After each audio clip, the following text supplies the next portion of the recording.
27 রমজানে ছেলেকে মাদ্রাসা থেকে আনতে গিয়েছিলাম রোজা থাকা অবস্থায়।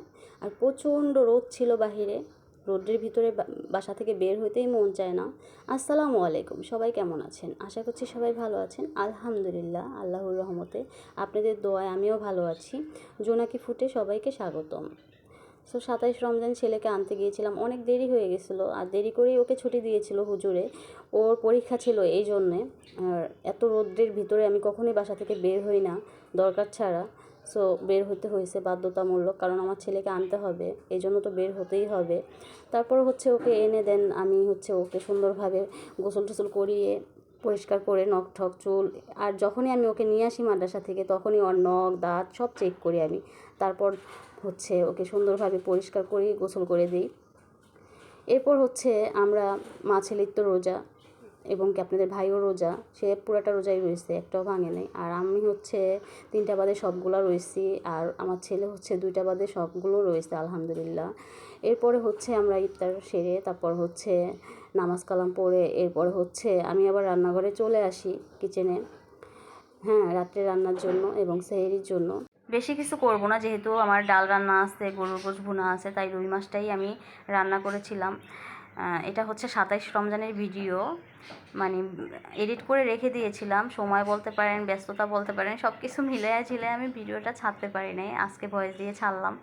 তো ওদিন আমি রুই মাছটা, মানে এটা গায়ে গায়ে ঝোল রেখেছিলাম, বেশিও না কমও না, মানে ভুনা ভুনা, হালকা ভুনা ভুনা রেখেছিলাম মাছটা। আর এইভাবে রান্না করলে কিন্তু রুই মাছটা খেতে অনেক মজা লাগে, তরকারি যত কষায় ততই কিন্তু মজা লাগে। তারপর আমি ঝোল দিয়ে ঢাকনা দিয়ে ঢেকে দিব রুই মাছটা দিয়ে। আর এইভাবে ঢাকনা দিয়ে ঢেকে যদি মাছটা রান্না করা যায়, খেতে কিন্তু আরও ভালো লাগে, স্বাদটা কিন্তু আরও বেড়ে যায়।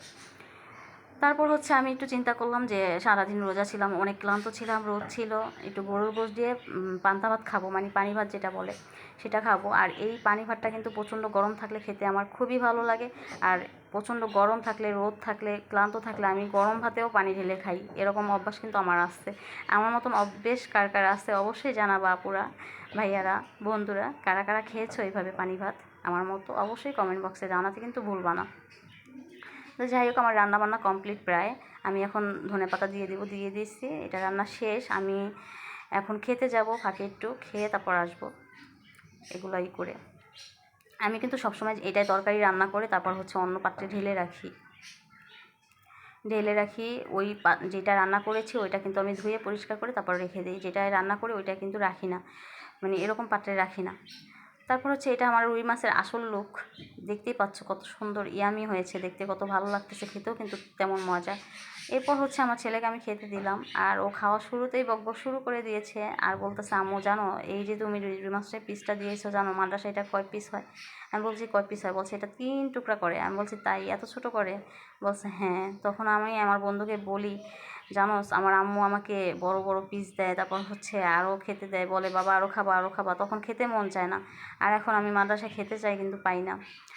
এই কথাটা শুনে মানে অজান্তেই আমার চোখের পানিটা চলে আসলো, আমার সন্তানের এই কথাটা শুনে, যে আমার বাচ্চাটা কত কষ্ট করে মাদ্রাসায় খাওয়া দাওয়ার। আমার বাচ্চা না, মাদ্রাসার প্রতিটা সন্তানই অনেক কষ্ট করে বড় বড় আলেম হুজুর এগুলো হয়।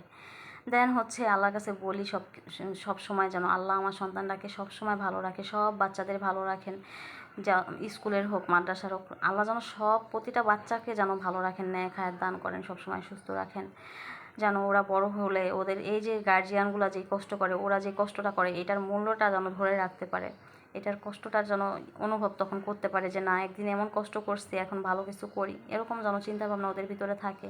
আমার ছেলের একটা ইচ্ছা কি জানেন, বলে আম্মু আমি বড় হলে কুরিয়ার যাব, কুরিয়ার গিয়ে একটা হোমিওপ্যাথির দোকান দিব, এখানে দোকান দিয়ে তারপর তোমার কাছে টাকা পাঠাবো মাসে মাসে।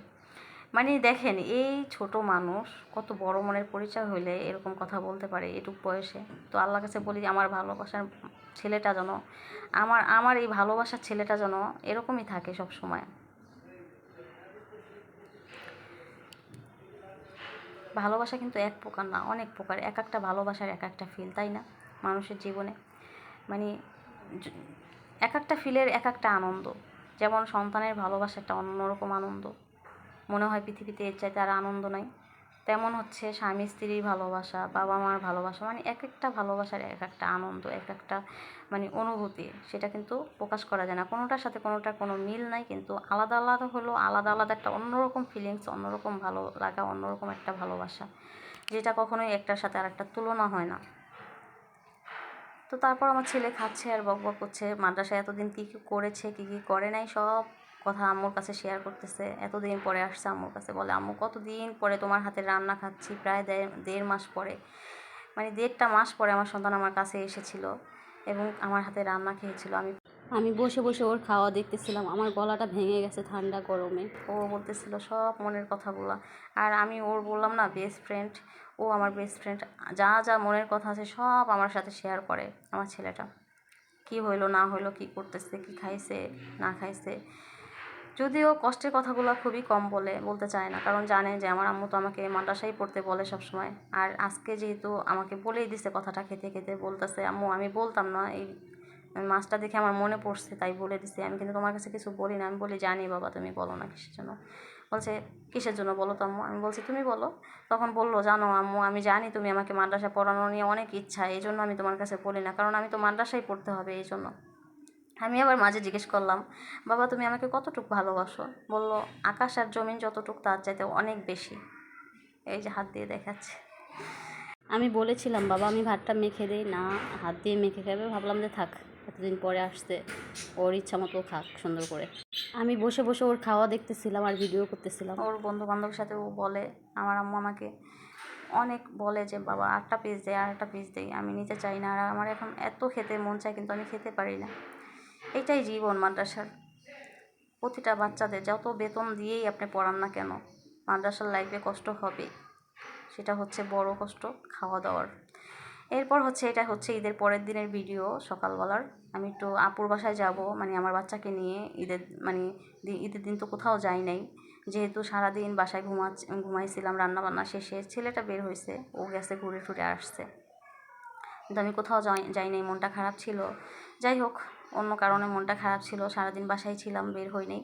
তারপর হচ্ছে আমি এই যে ঈদের পরের দিন আপুর বাসায় যাবো, দাওয়াত দিচ্ছে আমাদের। তো আমি ভাবলাম নাস্তাটা করে যাই আর একটু সেমাই রান্না করে ফ্রিজে রেখে যাই। তো আমি আবার ভেজিটেবল ভাজি করেছিলাম, টমেটো গাজর আলু, আর এইভাবে ভাজিটা করে রুটি দিয়ে খেতে কিন্তু অনেক মজা। ডিম ভাজছিলাম আর ঝুরা সেমাই রান্না করেছিলাম, লাচ্ছা সেমাইটা, ওইটা ঘি দিয়ে ভেজে, মানে নারকেলটা ঘি দিয়ে ভেজে তারপর ওই সেমাইটা রান্না করেছি। আর ওই সেমাইটা খেতে কিন্তু অনেক ভালো লাগে, এক সপ্তাহ আপনারা রেখে খেতে পারেন, সহজে নষ্ট হবে না যতই গরম থাকুক। তারপর আপুর বাসায় চলে আসলাম, ফ্রেশ হয়ে গোসল টোসল করে দুপুরে, তারপর হচ্ছে আপুর বাসায় চলে আসলাম। এসে দেখি আপু তো রান্নার সব কিছু প্রায় কমপ্লিট আপুর, মানে শেষের দিকে, মানে এখন শুধু পোলাওটা রান্না করবে, এরকম একটা অবস্থায় আমরা চলে আসছি।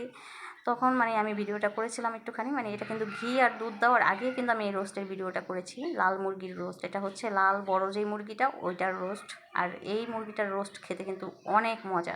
আপনারা অবশ্যই যারা ট্রাই করেনি অবশ্যই ট্রাই করবেন। তারপর হচ্ছে আপু ডিনারে গ্রিল আর নান করেছিল, সেটাও খেতে অনেক মজা ছিল। সব কিছু মিলাইছিল আলহামদুলিল্লাহ, সব কিছুই খেতে অনেক মজা ছিল। আর আমার পাখির কিচিরমিচির শব্দ, পাশে অনেক শব্দ, যেহেতু আমি সেপারেট বাসায় থাকি এক রুমের, ব্যালকনি সহ, মানে ঘরের ভিতরেই সব কিছু, তাই এই শব্দে আমার ভয়েসটা দিতে হচ্ছে, এই জন্য কেউ কিছু মনে করবেন না। সবাই ভালো থাকবেন। আজকে ভিডিওটা এই পর্যন্তই, কষ্ট করে সবাই একটু শেয়ার করে দিবেন। আল্লাহ হাফেজ, আসসালামু আলাইকুম।